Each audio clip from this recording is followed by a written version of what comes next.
What's good, everybody? It's your boy DaygoSole back at you guys.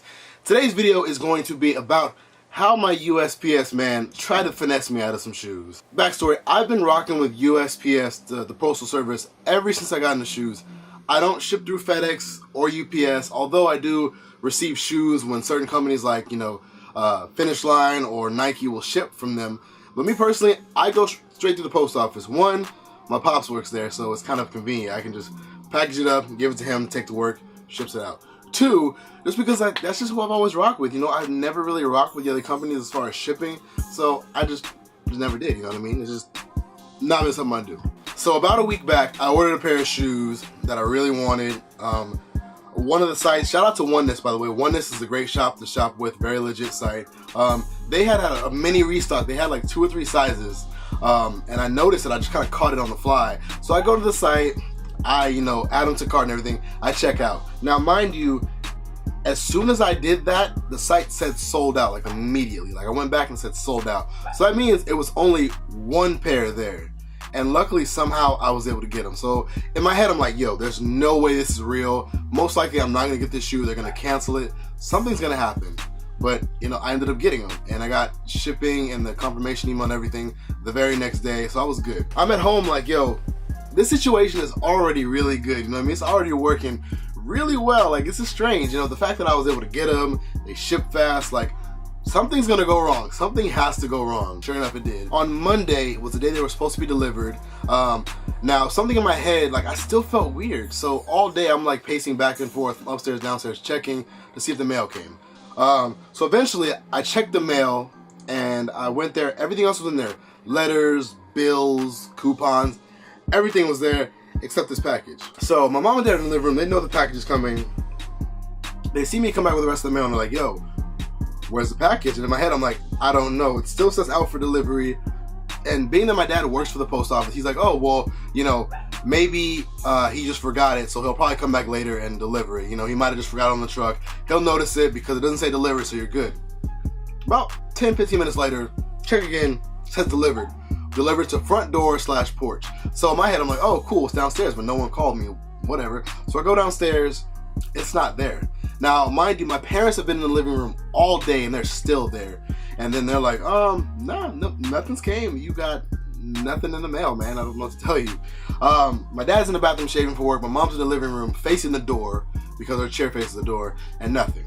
My dad was like, well, when I was in the bathroom, I heard somebody knock at our neighbor's door, and, she was like, oh, I'll be down in a minute. So he thought maybe, they gave it to her, and being, one of my shady-ass neighbors, they took it. By the way, this lady is not shady. She's actually a very nice lady. So I was like, I don't think she stole my package. So that's no big deal. So anyway, it sure enough says delivered to front door, porch. I told my dad, he's like, all right, let's get in the car, let's go. So we smashed right over to the local post office, talked to the supervisor, let him know, hey, it says delivered, it's not, let me know. Takes down all of my info and hits up the driver. Now, once again, the tracking shows that he put down that he put it on the front door / porch. So it should have been on the door. He calls the dude, and the dude's like, oh yeah, man, well, I put a key into their mailbox, so the package is actually in the parcel locker. Now this right here is conflicting. First he says it's on the porch, then he says, oh no, it's in the parcel locker. So either way, I'm like, you know what, I'll go check again, maybe I missed the key. No key in there. When I left the boat, and mind you, when I first went, when I pulled out all the other mail, I looked to see if there was a key in there, and I looked on the ground to make sure I didn't drop anything, because I didn't hear a key fall. No key at all. So we call him back, and I'm like, hey, there's no key there. I don't know what happened. I think your guy's lying. He was like, oh, well, he could have made a mistake. I'll have him come back at the end of the night and double check to make sure he didn't put it in the wrong, mailbox. I'm like, cool. So next day rolls around, and I go ahead and I call again. And this time, I talked to another gentleman who's like the manager, and he was like, hey, yeah, I'm sorry about all that happening. You know what? I'm going to put it in again. I'll talk to him. I'll let you know. Takes down my info, all that. No call that day. So Wednesday, I end up going there right before work. I'm talking to the guy that I spoke with the second time. I'm like, hey, you guys didn't let me know anything yesterday. I just want to know what I can do, because at this point, I'm going to be out almost $200 and some shoes. That's not cool. So find something for your boy. Once again, he was like, oh, well, you know what? The driver's actually still here. Let me go speak to him and see what I can do. So we're like, cool. I'm sitting there waiting, on my phone, waiting. Like, yo, I got to go to work soon. Anyway, he comes right back and he's like, yeah, the driver is pretty sure that he delivered the box. And then he's like, yeah, he put it on your front porch. And then in my head, I'm like, wait a minute, now that's an issue, because the tracking says front porch, but then yesterday when he was called by the other supervisor, he said he put it in the mailbox. So which one is it? And he was like, oh, well, you know, he's just like, you know, this isn't his normal route. He's covering for someone who's out sick, so he probably had a lot going on. He probably doesn't remember. And in my head, I'm like, you're full of shit. So anyway, I was like, you know what? I gotta go to work. You have my number and my name. Call me if anything else changes. Let me know. So he's like, okay, cool. I got you, Tevin. Thank you. On my way to work, I'm driving now. It's been maybe 5 minutes since I've left the post office. He calls me and he was like, yeah. So he just told me that he's sure that he dropped it off and it was in a white box, and he remembers putting it behind the bushes in front of your house in the dirt. And I was like, for one, they don't ever ship in white boxes. So I was like, okay. I don't believe that, because, and I even told him, I was like, you know what, once again, his story is conflicting. I don't know what to believe. He was like, and he gave me the same BS excuse, oh yeah, we had a busy day, blah, blah, blah. He might have made a mistake.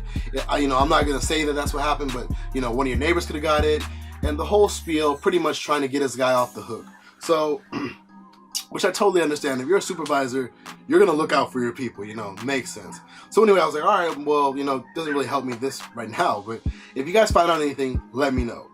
So, later that day, around 1 p.m. when he drops the mail off, my dad actually walks out and, you know, sees him and finally confronts him and is like, hey, I don't know what you did with that package, but we never received it. And the guy's going back and forth. He's like, pretty much told my dad at the end, you know what, I delivered it. I don't know what to tell you. That's exactly where I put it. I don't know what's going on. So then he starts telling my dad, you know, well, this is what we do. This is how we're supposed to do it at the post office. My dad stopped him and was like, hey, you know what? I know how it goes down. I'm actually a manager at the main plant in San Diego. So I know exactly how all this works. I know how you have to deliver it. And the guy kind of like, you know, got a little bit shook at that point, my dad said. And the guy was kind of like, you know, saying some BS, but not really saying anything, because he kind of felt like, my dad said he felt like he intimidated the guy by telling him he's a manager. And the guy was like, oh, which one are you at? And my dad told him which one. The dude was like, kind of like, oh shit, like this is real. So mind you, this is around 1 p.m. Around 5:30 p.m., so 4 hours later, the guy comes to our door. Knock, knock, knock. Hey, Mr. I ain't gonna say my last name on the tape, but he was like, hey, I found your package, man. Yeah, as I was leaving, one of your neighbors ran up and was like, hey, I have the package, da da da da da. And then my dad's head, he was like, you're full of shit, but he didn't say it. He was like, oh, okay, cool, glad you found it. Thanks, man, I really appreciate it. Yada yada. So here's one thing that also got me. Thing is, if you deliver mail at 1 p.m. and maybe it takes you an hour to do it, so you leave by like maybe 2. Why did you come back 4 hours later? Why? And I know people are gonna say, hey, you know, they all have routes, they have to be here by a certain time. But the thing is, if somebody runs up to you as you're leaving and says, hey, I accidentally got this package, it's not mine, it's somebody else's, why would you not just say, oh, okay, thank you, and run to our apartment?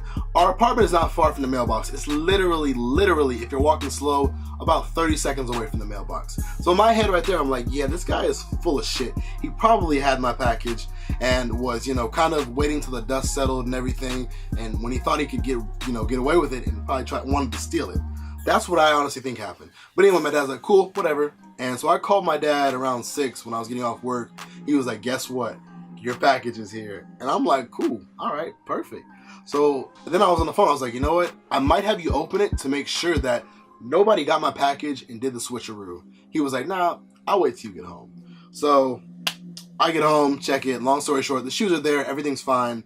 But this is just one of those horror stories, man. Like, it could have gone really wrong. And I hate to put that on somebody, but just because the guy's story was changing so many times and he seemed sketch when my dad told him he was a manager, in my head, I feel like this dude honestly was trying to keep these shoes and hoping that the dust settled and he would be able to get away with it. That's what I feel, because the thing is, stuff like that doesn't happen. Now, I get it. There is a possibility he could have put the key in the wrong mailbox and somebody really could have gotten my package on accident. But the thing is, you know, why would they wait 2 days? Why would they not just walk to my door and say, hey, you know, I got this package, your apartment number's on it, it wasn't mine, it was an accident. You know what I mean? It just sounds too weird. And the thing is, the package wasn't open. Majority of the time, if somebody gets the wrong package, even if they know it's not theirs, they're gonna open it to see what's inside. My package was unopened, untampered with. Like, there was no signs of like retaping or anything. So it's all just kind of weird to me the way it worked out. The moral of the story is, when buying and shipping shoes, my advice would be to insure it. message the seller, you know, prior and say, hey, you know what, if it costs a little bit extra, I want to insure this package. Because in this case, if you were not to bring that package back to me, the most that I would be able to get would be $50 from what UPS, you know, was responsible for. Because in the shipper's head, and if I would have went through PayPal, and PayPal's, you know, their sites, it says delivered. Regardless if I, you know, actually have it or not, it says delivered. There was no signature required. There was no extra insurance so that if it did get lost, I'd be safe. It was just squashed. You know what I mean? And like I said, on both ends, because for post office and for, you know, the seller and PayPal, if it were to say, you know what I mean, delivered, they would have been like, oh, well, you know what? It was already delivered. It's, you know what I mean? I don't know what happened. And everyone kept saying, you know what? Your neighbor could have stolen it, or something could have happened. And my thing is that, like I said, my mom usually sits downstairs all day because, you know, it's just, that's where, you know what I mean? That's her chill spot in the living room, which is downstairs. So my thing is, if you deliver a package to our door, we're gonna see you. There's no way. Also, I have a 4-year-old pit bull. So if anyone comes to our door, anybody, he's there. He's never just chilling. He was sitting in the living room just laying down. You know, he wasn't asleep. He was just laying down by my dad's foot, you know, looking up at him and just, you know what I mean? He was eating at the time too. So my thing is, if he truly came, my dog would have known, my parents would have known. It wouldn't have been this mysterious box just showing up. Be careful, man. If you're buying from somebody or selling, please insure that box, or at least get signature confirmation, because although I've never had an issue with this from USPS, it could have been worse. I could have been out of these shoes and out of almost $200, and no one really would have been able to do anything, you know? Like I said, I might have gotten $50, which is what USPS typically insures for in general, but that would have been it. I would have been screwed out of these shoes. Let me just show you the shoe I'm talking about. They're actually the Reebok Bape joints. I actually have a pickup video that I'm actually going to film right now, and the reason I hadn't given it to you guys sooner was because I was waiting for these. So now that I have them, I'm going to film that video right now. But just be careful, y'all. Be careful who you buy from, and not necessarily just them, but also make sure when you're getting it shipped that you get some kind of protection for your end, you know what I mean? So that means you have to get signature confirmation or pay a little bit extra for the insurance on the item to make sure that if it's lost, you get that dollar value back. Do it. But anyway, guys, I'm just glad this whole dilemma is over. Took 3 days to get a package. It should have been here Monday. But you know what? I'm glad I got them. It was a shitty situation, but ended up working for the better, so I'm happy. But anyway, as always, guys, it's your boy DaygoSole. My heart's beating a little slower now and I can sleep easier at night. But as always, I appreciate the love and support, and I hope you guys enjoyed the video. Or if you have any horror stories, let me know in the bottom in the comments, like if you've gone through something like this. Enough of me rambling, going in on this story, because I'm just like But anyway, much love for everyone who supports me. I hope you guys enjoyed the video. Shout out to my new subscribers. I know that I've been kind of dry lately, mostly waiting on these packages to come, but I do have some unboxings and some more opinion videos for you guys coming. But anyway, as always, much love, and I am out until the next one. Peace.